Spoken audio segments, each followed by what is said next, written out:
یہ دو کلمات زبان پر بہت ہلکے ہیں لیکن میزان عمل پر بہت بھاری ہے، سبحان اللہ و بحمدہ سبحان اللہ العظیم۔ پھر بخاری میں یہ بھی آیا کہ اگر اس سے کوئی بہتر تسبیح ہوتی تو اللہ تعالیٰ فرشتوں کو سکھاتا، فرشتوں کی بھی تسبیح یہی ہے۔ اور دوسری فارم میں بھی آئی ہے سبحان اللہ، الحمدللہ، لا الہ الا اللہ، اللہ اکبر۔ یہ کلمات اللہ تعالیٰ کو بہت زیادہ پسند۔ 100 دفعہ روزانہ سبحان اللہ پڑھ لیا، تمہیں 100 غلام آزاد کرنے کا ثواب ملے۔ سر روزہ اگر آپ توڑ بیٹھیں تو ایک غلام آزاد کرنا پڑتا ہے، تو 100 روزوں سے بھی کے برابر یہ آپ سمجھ لیں۔ 100 دفعہ الحمدللہ پڑھ لیا کرو، تمہیں 100 گھوڑے اللہ کی راہ میں جہاد کے لیے بھیجنے کا ثواب۔ 100 دفعہ اللہ اکبر پڑھ لیا کرو، تمہیں 100 اونٹ اللہ کی راہ میں بھیجنے کا، قربان کرنے کا، نہر کرنے کا ثواب ملے۔ 100 اونٹ، سر ایک اونٹ کی قیمت آلموسٹ 2-2.5 لاکھ روپے، کروڑوں روپے کا وظیفہ ہے جی، ملینز آف ڈالرز کا یہ وظیفہ ہے فری میں۔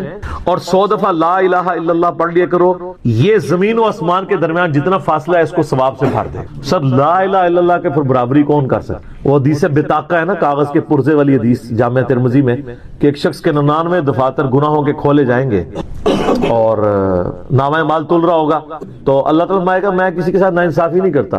دوسری طرف ایک کاغذ کا ٹکڑا ڈالا جائے گا جس پہ لا الہ الا اللہ لکھا ہوگا۔ وہ شخص کہے گا یہ ایک ٹکڑا کیا کر سکتا، بس وہ رکھنے کی دیر ہوگی، وہ پڑھنا بھاری ہو جائے گا۔ اللہ کے نام سے تو وزنی کوئی چیز نہیں ہو سکتی، اسے کہتے ہیں کاغذ کے پرزے والی حدیث، اس کے لیے جنت کا حکم ہو جائے گا۔ لا الہ الا اللہ کا مقابلہ نہیں۔ تو یہ 4 وظیفے ہیں، سبحان اللہ، الحمدللہ، اللہ اکبر، لا الہ الا اللہ۔ یہ اتنا محبوب وظیفہ ہے کہ جو سنن ابی داؤد میں، جامع ترمذی میں صلاۃ و تسبیح والی حدیث ہے، اس میں 300 دفعہ کون سے کلمات پڑھے جاتے ہیں؟ یہی سبحان اللہ والحمدللہ ولا الہ الا اللہ واللہ اکبر، بس اتنا ہی پڑھنا ہوتا ہے۔ یہ ولا حول ولا قوت الا باللہ کی حدیثیں الگ سے ہیں، لیکن صلاۃ و تسبیح میں اتنا ہی پڑھنا ہوتا ہے، چاروں کلمات۔ حتیٰ کہ صحیح مسلم میں حدیث ہے، نبی علیہ السلام نے فرمایا یہ 4 کلمات مجھے ہر اس چیز سے بڑھ کر محبوب ہیں جن پہ سورج طلوع ہوتا ہے، یعنی دنیا اور جو کچھ دنیا کے اندر ہے اس سے بڑھ کر مجھے یہ چیز محبوب ہے کہ میں یہ 4 کلمات کہہ لوں،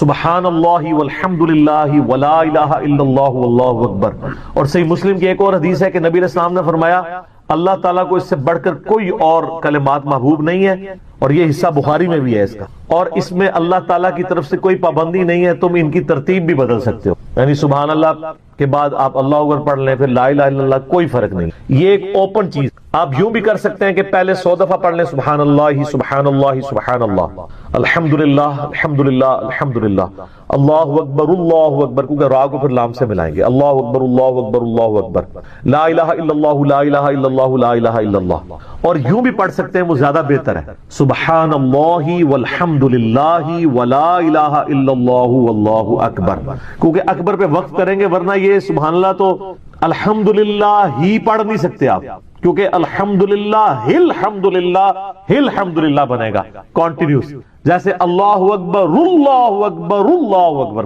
تو وقف کرنا پڑے گا سوائے سبحان اللہ کے۔ سبحان اللہ یہ تو پڑھ سکتے ہیں، لیکن الحمدللہ کو الحمدللہ وقف کرنا پڑے گا۔ اللہ اکبر اگر ملائیں گے تو اللہ اکبر را کو لام سے، تو اس کی بجائے اتنی مشکل میں نہ پڑھیں، سبحان اللہ والحمدللہ ولا الہ الا اللہ واللہ اکبر، ایک تسبیح پڑھ لے، 4 وظیفے 100 دفعہ ہو جائیں گے، کیونکہ نبی علیہ السلام نے اجازت دے دی ہے نا، آگے پیچھے دائیں میں کچھ بھی کر سکتے ہو، اور یہ ترتیب تو صلاۃ و تسبیح میں موجود ہے، نبی علیہ السلام نے کلمات پڑھے بھی ہیں۔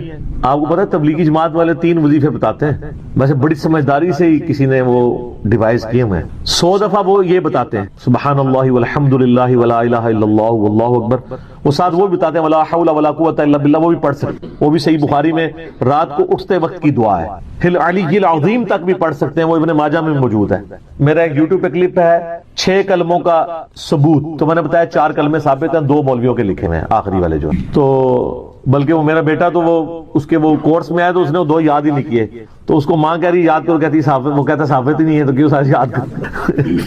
ہم ریکویسٹ کریں گے، ہمارے پاس بھی وہ کورس اسلامیات کا جو ہے نا اس کو ریویو کرنے کے لیے بھیجا ہوا ہے ہماری اکیڈمی میں انہوں نے، تو ہم اس میں ان کو ریکویسٹ کریں گے کہ یہ آخری 2 کلمے نکال دیں، پہلے 4 کلمے ثابت ہیں، وہ تو ثابت ہی نہیں ہے، تو خام خواہ لوگوں کو آپ رٹا رہے ہیں۔ الٹا جن لوگوں کی شادی ہونے والی ہوتی ہے وہ بیچارے ٹینشن میں پڑے ہوتے ہیں 6 کلمے یاد کرنے، حالانکہ کلمے کے ساتھ تو کوئی تعلق ہی نہیں اس کے۔ تو یہ جو صلاۃ و تسبیح کے اندر بھی پڑھا جاتا ہے، لیکن اس میں لا حول ولا قوت الا باللہ نہیں، وہ تو لادہ سے بخاری مسلم میں حدیث ہے کہ جنت کے خزانوں میں سے ایک خزانہ ہے لا حول ولا قوت الا باللہ. تو آپ پڑھنا چاہتے ہیں ضرور پڑھیں، اس میں وظیفے کے طور پہ آپ پوری تسبیح اس کی پڑھ لیں بے شک. تو تبلیغ جماعت والے یہ بتاتے ہیں 100 دفعہ درود شریف بتاتے ہیں اور 100 دفعہ استغفار بتاتے ہیں. بہت انٹلیکچوئل چیز ہے. یہ وظیفہ اتنا کمال ہے کہ آپ کے ہر فرض نماز کے بعد یہ وظیفہ نبی علیہ السلام نے مشروع کیا ہے. مسلم شریف میں حدیث ہے ہر فرض نماز کے بعد یہ وظیفہ پڑھنے والا کبھی نامراد نہیں جاتا. 33 دفعہ سبحان اللہ، 33 دفعہ الحمدللہ اور 34 دفعہ اللہ اکبر. اور ایک حدیث میں ہے مسلم شریف کی کہ جو پڑھے 33 دفعہ سبحان اللہ، 33 دفعہ الحمدللہ، 33 دفعہ اللہ اکبر اور 100 کا عدد پورا کرنے کے لیے پڑھ لے لا الہ الا اللہ وحدہ لا شریک لہ لہ الملک ولہ الحمد وہو علی کل شیء قدیر. 100 کا عدد اس سے بھی پورا کر سکتے ہیں اور 100 کا عدد اللہ اکبر کہہ کے بھی پورا کر سکتے ہیں تو اس کے سارے گناہ معاف کر دیے جائیں گے، اگرچہ سمندر کی جھاگ کے برابر ہی کیوں نہ ہو. لیکن وہ صغیرہ گناہ، کبیرہ گناہ صرف توبہ سے معاف ہوتے ہیں. وہ صحیح مسلم میں حدیث ہے کہ اگر بڑے گناہوں سے بچا جائے تو ایک جمعے سے دوسرا جمعہ، ایک رمضان سے دوسرا رمضان اور ایک نماز سے دوسری نماز درمیان کے گناہوں کا کفارہ بن جائے گی. لیکن جو نماز ہی نہیں پڑھتا تو جمعہ پڑھتا رہے تو وہ تو بڑے گناہوں سے نہیں بچا ہوا نا. مسلم شریف میں حدیث ہے بندے کے کفر اور اسلام کے درمیان فرق نماز ہے. یہ نہ ہو کہ ایک رمضان پڑھ لے اگر رمضان کے بیچ چلے سارے، نہیں نہ اس طرح نہیں ہوگا. تو یہ وظیفہ اتنا کمال ہے، بخاری مسلم دونوں میں حدیث ہے. کچھ غریب صحابہ حضور کے پاس ہے، یا رسول اللہ ہر مقابلے میں ہم برابری کر لیتے ہیں امیر اصحاب کی. وہ روزے رکھتے ہیں ہم بھی روزے رکھ لیتے ہیں، وہ نمازیں پڑھتے ہیں ہم بھی نمازیں پڑھ لیتے ہیں، وہ جہاد کرتے ہیں ہم بھی جہاد کر لیتے ہیں. ایک معاملے میں آ کے ہم مارے جاتے ہیں. قرآن میں بار بار ہے اللہ کی راہ میں خرچ کرو، ہم تو خود ہی غریب ہیں. تو آپ ہمیں کوئی اس کا حل تجویز کریں. تو آپ فرمایا میں تمہیں ایک ایسی چیز بتاتا ہوں کہ تم ان کی برابری کر لو گے. تم ہر فرض نماز کے بعد 33 دفعہ سبحان اللہ، 33 دفعہ الحمدللہ، 34 دفعہ اللہ اکبر پڑھ لیا کرو. یہ بخاری مسلم دونوں میں. کچھ دنوں کے بعد پھر وہ حاضر ہوئے، یا رسول اللہ وہ تو امیر صحابہ کو بھی پتہ چل گیا، وہ بھی یہی کچھ پڑھ رہے ہیں. اب ہم کیا کریں؟ تسی تک لو جناب، تسی گرین کارڈ دے بلو کارڈ دے چکر ہی پے ہو، دنیا دے آخرت کے نہیں. صحابہ کرام آخرت کے بلو اور گرین کارڈ کی بات کر. تو نبی علیہ السلام مسکرائے، آپ نے فرمایا ذالک فضل اللہ یؤتی من یشاء، یہ اللہ کا فضل ہے، میں تو اللہ کا فضل نہیں روک سکتا. تو ظاہر گیون سرکمسٹانسز اللہ کے دیے ہوئے ہیں، اس کے اندر آپ بیسٹ پرفارم کرنا. اللہ کے فضل کو تو کوئی روک نہیں لگا سکتا. کوئی یہ نہیں کہہ سکتا کہ جی وہ یعنی تیرے ہوتے جنم لیا ہوتا کیوں نہیں ہوا، ہو سکتا ہے ابو جہل ہی ہوتا. تو جس حال میں اللہ نے رکھا ہے اسی کو آپ بہتر سمجھیں. تو اس طرح کی کئی احادیث ہیں جو ان وظیفوں کو سپورٹ. اچھا مسلم شریف میں ایک حدیث میں یہ بھی آیا کہ 10 دفعہ سبحان اللہ، 10 دفعہ الحمدللہ اور 10 دفعہ اللہ اکبر. اگر کسی پاس ٹائم تھوڑا ہے نا تو فرض نماز کے بعد یہ بھی پڑھ سکتے. 10 دفعہ بھی وظیفہ یہ والا کیا جا سکتا. ایک بڑی دقت انگیز حدیث ہمارے یوسف بھائی نے اس پہ کلپ بھی بنایا ہے، صفین کی راتوں میں. بخاری مسلم دونوں میں حدیث ہے. مولا علی علیہ السلام خود روایت کر رہے ہیں. وہ کہتے ہیں کہ نبی علیہ السلام کو جب اللہ نے کچھ شادگی دی، کچھ غلام آپ کو گفٹ ملے، تو میں نے فاطمہ سے کہا کہ تم پورا دن گھر کی صفائی کرتی ہو، چکی چلاتی ہو، اس کی وجہ سے ان کے ہاتھ پہ بھی نشان بن گئے تھے. اس طریقے سے سامان اٹھا کے لاتی تھی تو وہ رسی کے نشان یہاں پڑے ہوئے تھے. تو نبی علیہ السلام سے جا کے جو ہے وہ ایک غلام ڈیمانڈ کر لیتے ہیں جو ہمیں ذرا ہیلپ آؤٹ کر دے گا. جب سب کو مل رہا ہے تو ہمیں بھی مل جائے گا. تو سیدہ فاطمہ حاضر ہوئی. یہ حدیث بخاری میں بھی ہے، مسلم میں بھی. تو حضور علیہ السلام کے پاس گئیں، بات نہیں. طبیعت میں تربیت کس کی تھی سر؟ بولڈنس نہیں تھی وہ، حالانکہ باپ ہے اور حضور کو پتا تھا اپنی بچی کی. تو وہ گئیں، بات نہیں کر سکی، واپس چلی گئی.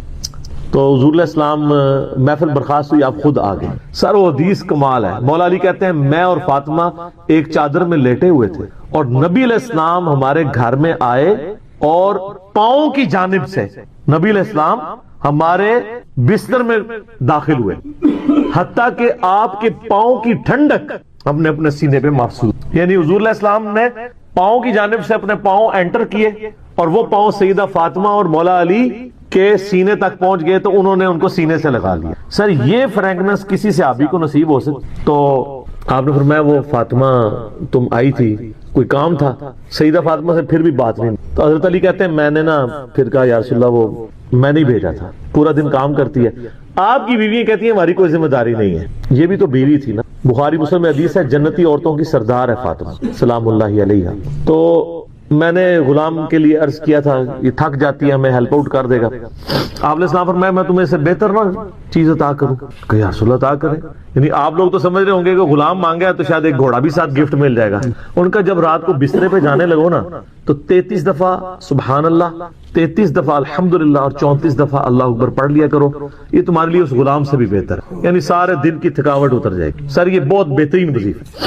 تو اچھا، یہ حدیث مولا علی پوری زندگی سنایا کرتے تھے کیونکہ حضرت فاطمہ اور مولا علی کی ایک محبت بڑی مثالی تھی. پھر لوگ بھی جو ہے نا وہ مولا علی سے پوچھا کرتے تھے فاطمہ والی حدیث، تسبیح فاطمہ، اسے تسبیح فاطمہ اس لیے کہا جاتا ہے. تو یہ حدیث جب بیان کی مولا علی نے تو آگے نے تابعین نے پوچھ لیا، بخاری مسلم دونوں میں، کہ حضرت علی کہتے ہیں کہ وہ دن ہے، آج کا دن ہے، میں نے کبھی یہ وظیفہ چھوڑا نہیں ہے. سر استقامت تو خود مل جاتی ہے، جس کے بسترے میں جا کے نبی علیہ السلام وظیفہ سکھا رہے ہوں تو وہ پوری زندگی اس واقعے کو کبھی بھول سکتا ہے کہ مجھے خود آ کے میرے بسترے میں آ کے، اور حتیٰ کہ آپ کے قدم مبارک میرے سینے سے لگے تھے، اس حال میں حضور نے مجھے یہ تحفہ دیا ہے، وہ تحفہ کوئی بھلا سکتا ہے؟ تو تابعی نے کہا کہ مولا علی سے کہا کہ کیا جنگ صفین کی راتوں میں بھی آپ یہ وظیفہ پڑھا کرتے؟ جب مسلمانوں پہ اتنا مشکل وقت تھا، آپ میدان جنگ میں تھے، آپ دیکھیں 30 سال کے بعد مولا علی کو تلوار دوبارہ اٹھانا پڑی اسلامی نظام کو بچانے کی. تو مولا نے کہا ہاں، صفین کی راتوں میں بھی میں نے کبھی یہ وظیفہ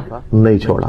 تو اس پہ وہ کلپ بنایا تھا صفین کی راتوں میں. یہ اتنا کمال کا وظیفہ. اللہ تعالیٰ ہمیں اس وظیفے پہ استقامت دے، اور کچھ نہ کر سکیں یہ ضرور کیا کریں. بخاری مسلم حدیث ہے، عائشہ کہتی ہیں نبی علیہ السلام نے فرمایا کہ اللہ تعالیٰ کو سب سے بڑھ کر محبوب عمل وہ ہے جو مستقل مزاجی سے کیا جائے، خواہ تھوڑا ہی کیوں نہ ہو، بنسبت اس عمل کے جو بہت زیادہ ہو لیکن مستقل مزاجی سے نہ ہو. ایک بندہ ایک دن 1000 دفعہ سبحان اللہ پڑھتا ہے، اگلے دن 10 دفعہ پڑھتا ہے، اس سے بہتر روزانہ ہی 10 دفعہ پڑھ لیں. تو یہ وظیفہ 100 دفعہ پڑھنے کے لیے کوئی زیادہ ٹائم ریکوائرڈ نہیں ہوتا.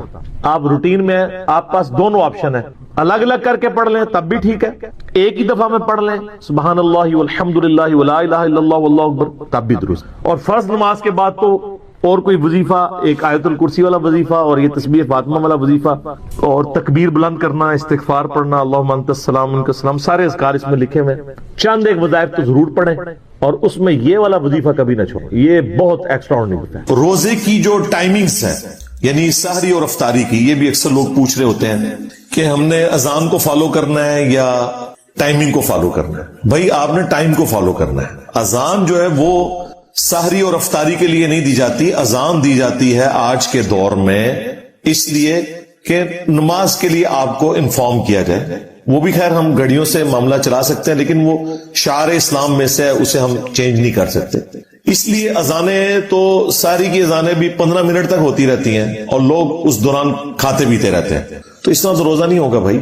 اگر آپ کا ٹائم ٹیبل بتا رہا ہے کہ آج 5:10 پہ ختم سحری ہے تو بس آپ نے 5:09 پہ ہی کھانا پینا بند کر دینا ہے اپنے علاقے کے مطابق. اذان کا تو کوئی تعلق ہی نہیں ہے. بعض اوقات مساجد کے اندر گھڑیاں سٹینڈرڈ ٹائم پہ نہیں ہوتی ہیں، ان کو بھی 5:10 کا پتا ہے لیکن 3 منٹ گھڑی پیچھے ہے، تو ظاہر ہے وہ تو جا کے 5:13 پہ اذان دیں گے اور آپ اذان کے اوپر لائک کریں گے. لہذا آج کے دور میں تو یہ مسئلہ اس طریقے سے نہیں ہونا چاہیے. پلس افطار کے وقت بھی گھڑیوں کی ٹائمنگ کا فرق ہوتا ہے اور پھر کچھ زدہ معاملات بھی چل رہے ہوتے ہیں. ہم نے تو اپنے جیلم شہر میں دیکھا ہے کہ بالکل صحیح ٹائم پہ اذان دے رہے ہوتے ہیں اہل حدیث. جیسے ہی رمضان شروع ہوتا ہے 5 منٹ پہلے اذان دینا شروع کر دیتے ہیں، جی بھی جلدی افطار کرنا ہے. بھئی وقت سے پہلے تو افطار نہیں کرنا. لہذا پہلا شرعی مسئلہ یہ ہے کہ آپ لوگوں کے پاس ٹائم ٹیبل بھی موجود ہے، گھڑی سٹینڈرڈ ٹائم ہونی چاہیے، ایپس ہیں تو ان کے ذریعے آپ دیکھ لیں. اس میں بھی جو کراچی یونیورسٹی والوں کی کیلکولیشن ہے ٹوائلٹس کے پوائنٹ آف ویو سے وہ بہترین ہے، اس کو آپ فالو کریں. اور اپنی جو مساجد کے اندر ڈیجیٹل واچ ہیں ان کو وہ شافعی ٹائم کے اوپر آپ رکھ لیں. ویسے تو حنفی اور شافعی ٹائم میں فجر اور مغرب کا فرق نہیں ہے، وہ صرف عصر کا فرق آتا ہے، لیکن چلیں وہ آپ اس کو اس پہ سیٹ کر لیں اور اس کو آپ نے فالو کرنا ہے. 5 منٹ پہلے ہی روزہ بند کر دیں. اسی طریقے سے کھولنا ہے تو جب تک وہ ٹائم پورا نہ ہو جائے روزہ نہیں کھولنا، ادروائز آپ کا روزہ سرے سے نہیں ہوگا.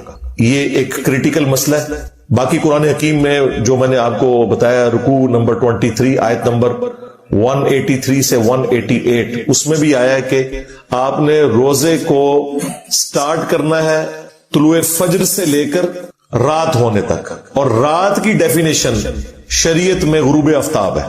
رات کے لیے یہ ضروری نہیں کہ بالکل سیاہ ہو جائے، نہیں، جیسے ہی سورج غروب ہوگا رات کا وقت شروع ہو جائے گا. مسئلہ نمبر 2، اذان کے دوران کھانا پینا. تو بھائی یہ جو اذان کے دوران کھانا پینا ہے، یہ ایک سنن نبی داؤد کی حدیث تھی جسے مس یوز کیا لوگوں نے. وہ اس طریقے سے نہیں تھی. وہ یوں ہے کہ سنن نبی داؤد میں حدیث ہے کہ جو شخص سحری کر رہا ہے اور اس دوران اذان شروع ہو جائے تو جو اس کے سامنے برتن ہے اس میں سے کچھ کھا پی لے جلدی سے. یعنی وہ جو ٹرانزیشن پیریڈ ہے اس دوران. یہ نبی علیہ السلام نے کہیں نہیں فرمایا کہ آپ 10 منٹ پہلے سحری ختم کر کے بیٹھے ہیں اور اذانیں شروع ہوگی اور آپ پانی پینے کے لیے بھاگ رہے ہیں. آپ کا روزہ نہیں ہوگا. یہ اس شخص کے لیے ہے کہ مثلا 5:05 پہ اس نے سحری شروع کی اور 5:10 پہ ختم سحری ہو رہی ہے. اس دوران وہ 1-2 منٹ اوپر کھا لیتا ہے ٹرانزیشن پیریڈ میں، تو اس کے لیے ایک گنجائش ہے. یہ بھی بہتر ہے کہ ایسا نہ کرے. لیکن ایک بندہ اٹھا ہی 5:10 پہ ہے اور اسے پتا ہے کہ 5:25 تک اذانیں چلتی ہیں اور ختم سحری ہے ہی 5:10 ہے، تو وہ 15 منٹ کے جی میں اذانوں کے دوران کھا رہا ہوں، اس کا روزہ کوئی نہیں. بالکل یہ ذہن میں رکھیے گا. تو وہ اس حدیث کو غلط لوگوں نے یوز کیا. وہ ٹرانزیشن پیریڈ کے لیے تھا. جس طرح بخاری مسلم میں ہے کہ جس نے طلوع آفتاب سے پہلے فجر کی 1 رکعت پا لی، اس نے فجر کی نماز پا لی، اگرچہ 1 رکعت اس کی اس ٹرانزیشن پیریڈ میں ہے کہ سورج نکل رہا ہے، غروب وقت ہے، لیکن پھر بھی اس کی نماز ہو جائے گی. اس طریقے سے اسی حدیث میں ہے جس نے غروب آفتاب سے پہلے عصر کی 1 رکعت پا لی، اس نے عصر کی نماز پا لی، اگرچہ اس کی 3 رکعتیں مغرب کے وقت میں. تو یہ ٹرانزیشن پیریڈ کی بات ہو رہی ہے، یہ ذہن میں رکھیے گا. اور یہ بھی اس شخص کے لیے ہے جو شخص اس سے پہلے سحری شروع کر چکا تھا، کسی مجبوری کی وجہ سے وہ لیٹ اٹھا تھا. لیکن اگر کوئی شخص اٹھا ہی ایسے وقت میں ہے کہ ختم سحری ہو چکی ہے، اس کے لیے یہ نہیں ہے. یہ ذہن میں رکھیے گا.